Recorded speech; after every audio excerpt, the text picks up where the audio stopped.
Hey,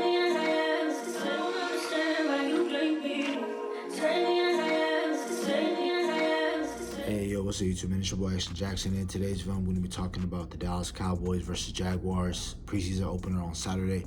So before we hop into the video, I'd appreciate if you guys would like the video, subscribe if you're new, comment, and share my video with anyone who you think will enjoy my content, man. So hopping straight into it, Mike McCarthy has already expressed that Dak Prescott's not going to play. So for me, if you know anything about Mike McCarthy, I feel like he puts in a lot of messages just in simple ways. I feel like him just letting you know that our leader, Dak Prescott's not going to play. That already entails that Micah is going to play, CD, Malik, any real starter that we know that we're going to rely upon come regular season, September 10th, all the way until the last regular season game being played in January. They're not going to play. So expect to see a lot of your second stringers. So, for example, expect to see Deuce Vaughn, Malik Davis, Rico Dowdle get a bulk of the carries.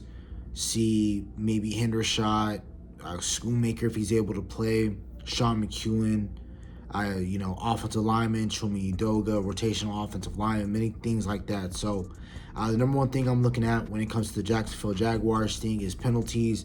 Are we still being a clean football team regardless if the stars are playing or not?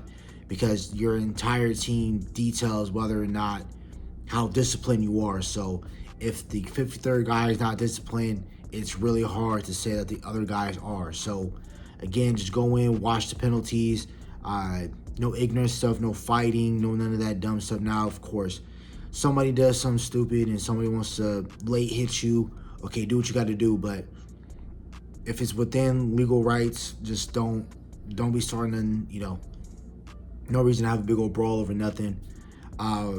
Take care of themselves. Hopefully nobody gets injured for either team. That's for every team in the NFL. Hopefully nobody gets injured. But specifically my Dallas Cowboys, hopefully we don't deal with any sort of injuries because, what makes a great team is the depth pieces. So we got to make sure everyone else is healthy. But the number one thing I'm looking for is running back 2. Who emerges, because I've been seeing a lot of running back 2 being worked into training camp. I've been seeing a lot of Malik Davis getting running back 2 reps. Rico Dowdle gets in the second team. Deuce Vaughn is in a mixture of the first and second team, getting a lot of different reps on goal line and many different things like that. So what does running back 2 look like? The second thing I'm looking for is Mozzie going to be playing? And I feel like what that is for me is if Mozzie just goes in there, obliterates an interior offensive lineman and stops the run right then and there, that should have been like your Micah Parsons moment where Mike Parsons did in the Hall of Fame game against the Steelers when he recovered that fumble. He made a couple plays. They took him out, and that's when he was on Hard Knocks trying to get back in the game.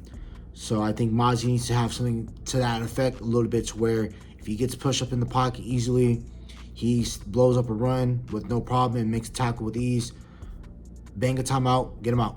Already know Mozzie. So then if Mozzie impresses in the first game and he does a little bit to what Kevontae Turpin, not even to the excitement of a Kevontae Turpin, but like what Tyler Smith was doing last year too. You obviously saw that anytime that we got a big play, it was behind Tyler Smith last year in the preseason games. So same here with Mozzie. Mozzie makes a big play. Team just can't run the ball at all. Then get Mozzie off the field, and we'll rush him up and we'll save his body for September. But I know that he is dealing with a tendonitis in his knee, so I don't know if he'll play, but hopefully he does. So then the third thing I'm looking for right now is wide receiver 4 battle, and that comes down to 3 people: Simi Falco, Jalen Tolbert, Kevontae Turpin. Now all 3 of them can all run great routes, be wide open. It also dictates on the second and third string quarterback, with that being Cooper Rush and Will Grier. Cooper Rush probably going to see most of the reps, probably like the first half of reps. Then we're probably going to get Will Grier coming to the second.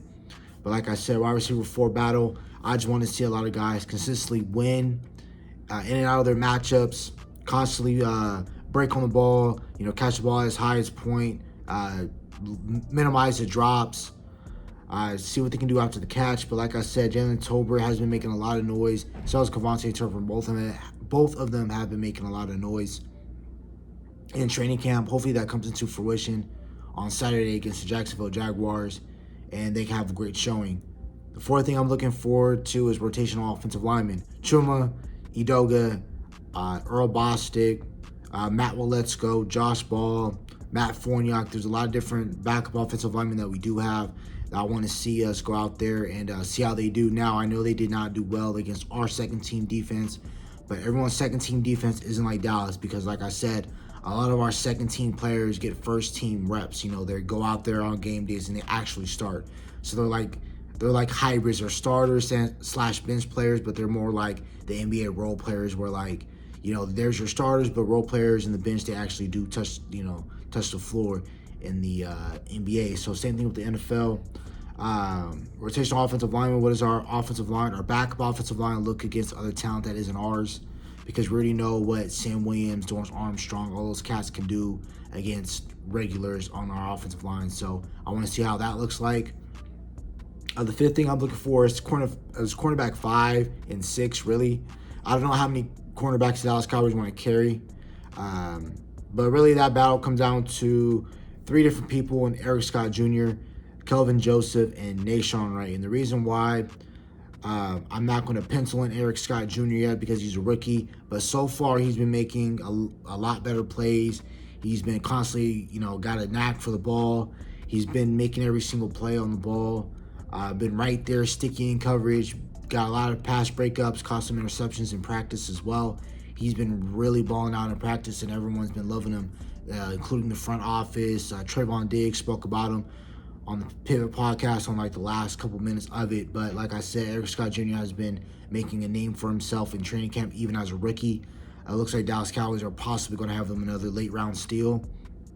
Nahshon Wright been making a lot of plays as well. Even though that he's getting beat, he's not getting beat as bad as our other cornerback, Kelvin Joseph, our second round pick in the 2021 NFL draft. So I think Kelvin Joseph is really fighting for a roster spot, and everyone believes that. I think really comes down to Nahshon and Kelvin Joseph for me, who's going to get that last final spot at corner. But still, I think Kelvin Joseph can get at it. Second round pick. They're going to give him. This is his last opportunity. If he doesn't make anything shake in the preseason, he's for sure going to get cut off the team, and he just won't no longer be a Dallas Cowboy. Because I think that if you're selected in the second round, special teams can only take you so far. But then he got a lot of penalties as well. So again, same thing with Kelvin Joseph. You got to see what you're doing on special teams, limit the penalties, make plays when you can, and everything like that. But I think if Eric Scott gets him a couple interceptions, is physical in the run game, breaks up a couple passes, Eric Scott's going to easily win cornerback 5. And because right now, if you're just looking at our cornerback room, you got, other than the 3 being solidified with Diggs, Gilmore, Bland, you got Lewis really going to come off of PUP list. We don't know when he's going to be back, but when he is back, you for sure know he's going to be your 4th cornerback. And then again, your 5th cornerback is most likely going to be determined of either Eric Scott Jr., who's right now looking like he's going to win that job. They got Kelvin Joseph and Nahshon Wright. The last thing I'm looking forward to, and also looking forward to, is the linebacker depth, because that is something that we need to look forward to in the future, especially knowing that we did sign Leighton Vander Esch to a 2-year deal, and we have a second year for the team. I think it's like a team option to where that if things don't pan out, we can let him go. And, if Vander Esch stays and he does his thing and he balls out again, he can get another contract with the Dallas Cowboys. But again, I want to see our linebacker depth. I know that Damone and Leighton Vander Esch are both 2 guys who are most likely going to be your starting linebackers. But, we don't ever really run a traditional defense where we have 2 middle linebackers or 2 inside linebackers and then DNs and everything like that. We run a big nickel package, of course, 3 safeties on the field, everything like that. You guys know the gist of our defense for the most part when you do watch Dallas Cowboys football. So I want to watch DeMarvin Overshown, Agent Zero. I want to see what he does. He's saying that this isn't just a walkthrough preseason game for him. This is going to be like a real game, which I think it is, because again, like Eric Scott Jr., DeMarvin Overshown has been balling out in the training camp as well. He's been getting a lot of hype. A lot of coaches have been vouching for him. Mike McCarthy gave him praise and how quick he's picking up everything. And Dan Quinn loves him. He's a 6'4" beast. I just feel like he goes out there, he makes a couple of different plays. I feel like he's definitely a guy that's going to go out there and you're definitely going to see him September 10th versus the Giants, whether it's in cleanup minutes, if we take care of the Giants like we're supposed to, DeMarvin Overshown is going to come in and take linebacker reps over Leighton Vander Esch.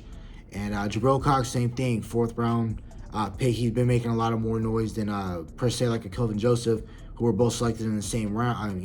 Not in the same round, but both the same draft class. But if Jabril can go out there, make a name for himself in training camp, he's going to potentially save his behind and stay with the team. So really, that's about it for the video. Again, the 6 things I'm looking forward to in the Jaguars opener are: what does running back 2 look like? Who emerges? Is Mazi Smith going to be moving people with ease? He's going to, make an instant impact. And even if he doesn't, if he just doesn't get moved, that's like one of my many requirements was that if he doesn't get moved and he's constantly just being the buck stop where the offense, for the offense to where they got to either go around, they have to cut back, they have to do many different things because Mazi's blowing up the play. If he can do that, that'd be great. 3 is wide receiver 4 battle. For me, it comes down to 3 different people with Simi Fehoko, Jalen Tolbert, Kavontae Turpin. My 4th thing I'm looking for is rotational offensive lineman. Again, Chuma Adoga, Matt Waletzko, Josh Ball, Fournier. What do you guys look like? 5th thing I'm looking for is cornerback 5. And that's really a position battle between Eric Scott Jr., Kelvin Joseph, Nashawn Wright. And then the last but not least I'm looking forward to is DeMarvin Overshown and Jabril Cox showing our linebacker depth and seeing what they can potentially bring to the team if Vander Esch is having a down game. That's about it for the video. Hope you guys have a nice day. Stay safe, stay blessed. Bye.